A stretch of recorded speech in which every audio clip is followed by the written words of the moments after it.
미국인들이 처음 내게 보인 반응은 차갑기 그지없었습니다.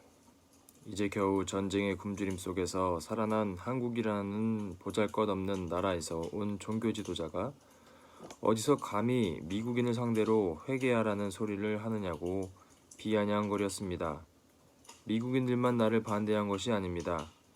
국제 공산주의자들과 연계된 일본 적군파들의 반발은 특히 심해서 내가 자주 머물던 보스턴 수련원에 침입했다가 FBI의 불신 검문에 적발되기도 했습니다.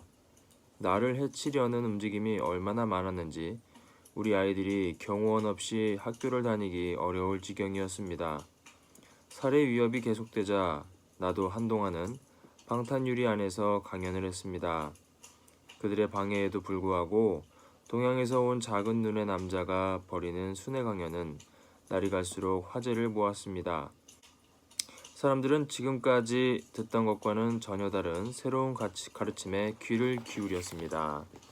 우주와 인생에 관한 근본 원리를 비롯하여 미국의 건국정신을 일깨우는 강연 내용이 태페와 나태의 나락으로 빠져들던 미국인들에게 신선한 바람을 불러일으켰습니다. 미국인들은 내 강연을 통해 의식혁명을 이루었습니다. 젊은이들은 파더 문 혹은 레버런 문이라고 부르며 나를 따랐고 어깨까지 길게 길렀던 머리카락과 덥수룩한 수염을 깎았습니다. 차림새가 바뀌면 마음도 바뀌기 마련이라 술과 마약에 찌들었던 젊은이들의 마음속에 하나님의 사랑이 들어서기 시작했습니다. 강연에는 종파를 초월한 다양한 젊은이들이 모여들었습니다. 설교 중에 여기 장로교인 있는가 하고 물으면 여기요 여기 하며 손을 드는 청년들이 아주 많았습니다.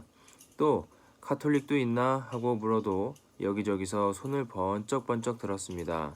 남침례교는 하고 물으면 또 얼마나 많은 사람이 저요 하는지 모릅니다. 내가 자기 종교 놔두고 왜 나에게 설교를 들으러 오는 거요? 어서들 돌아가요. 돌아가서 자기 교회에 가서 말씀 들어 하면 와 하고 탄성을 질러댔습니다.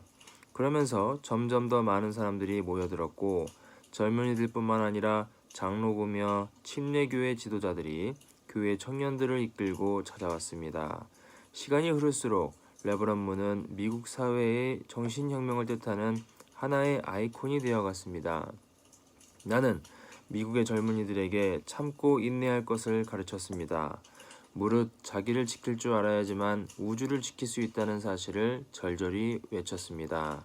여러분은 고통의 십자가를 지고 싶습니까? 아무도 십자가의 길을 가고 싶어 하지 않습니다. 마음으로는 지고 싶어도 몸이 먼저 노해버립니다. 눈에 보기 좋다고 마음에도 좋은 것은 아닙니다. 보기에는 그럴싸해도 속을 들여다보면 추악하고 나쁜 것이 많습니다. 그런데도 눈이 제 보기에 좋은 것만 찾아 그 길로만 가려고 하면 얼른 이놈아 하고 소리쳐 막아야 합니다.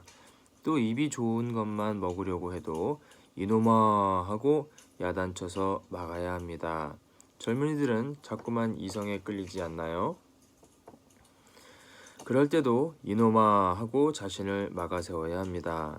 내가 나 자신을 조절하지 못하면 이 세상에 어떤 일도 할 수 없습니다. 내가 깨지면 우주가 깨지는 겁니다. 우주주간 바라기 전에 자아주간 완성하라는 내 청년 시절의 좌우명을 그들에게 외쳐댄 것입니다. 미국 사회는 물질 사회입니다. 나는 물질 문명의 한가운데에 가서 마음의 문제를 이야기했습니다. 마음은 눈에 보이지도 않고 손에 잡히지도 않습니다. 그렇지만 분명히 우리는 마음의 지배를 받고 있습니다. 마음이 없으면 아무것도 아닙니다. 나는 그 마음에 사랑을 더한 참사랑을 이야기했습니다. 참사랑을 바탕으로 분명한 자아의식을 갖고 자신을 스스로 조절할 줄 알아야만 진정한 자유를 얻을 수 있다는 이야기를 했습니다. 또 노동의 소중함을 일깨웠습니다. 노동은 고통이 아니라 창조입니다. 일생 동안 일을 하며 살아도 즐거운 것은 노동이 하나님의 세계에 연결되어 있기 때문입니다. 사람들이 하는 노동이란 실상 하나님이 창조해 놓은 것을 갖고 이리 빚고 저리 빚는데 지나지 않습니다.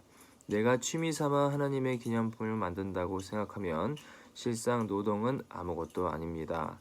나는 물질 문명이 가져다준 풍요로운 생활에 길들여져 일하는 즐거움을 잃어버린 미국 젊은이들에게 즐겁게 일을 하라고 가르쳤습니다. 그리고 또 한 가지, 자연을 사랑하는 즐거움을 일깨워 주었습니다. 도시의 태폐한 문화에 사로잡혀 이기적인 삶의 노예가 된 청년들에게 자연이 얼마나 소중한가를 이야기했습니다. 자연은 하나님이 주신 것입니다. 하나님은 자연을 통해 우리에게 말씀하십니다. 한순간의 쾌락과 몇 푼의 돈을 위해 자연을 파괴하는 것은 죄악입니다. 우리가 파괴한 자연은 결국 독이 되어 우리에게 돌아오고 우리 자손을 힘들게 만들 것입니다. 우리는 자연으로 돌아가 자연이 말하는 소리를 들어야 합니다. 마음의 문을 열고 자연의 소리에 귀를 기울일 때 자연 속에서 전해지는 하나님의 말씀을 들을 수 있다는 것을 미국 젊은이들에게 이야기해 주었습니다. 네, 오늘은 여기까지 하도록 하겠습니다. 내일은 꿈에도 잊지 못할 1976년 워싱턴 모뉴먼트라는 주제로 훈독을 하도록 하겠습니다. 감사합니다.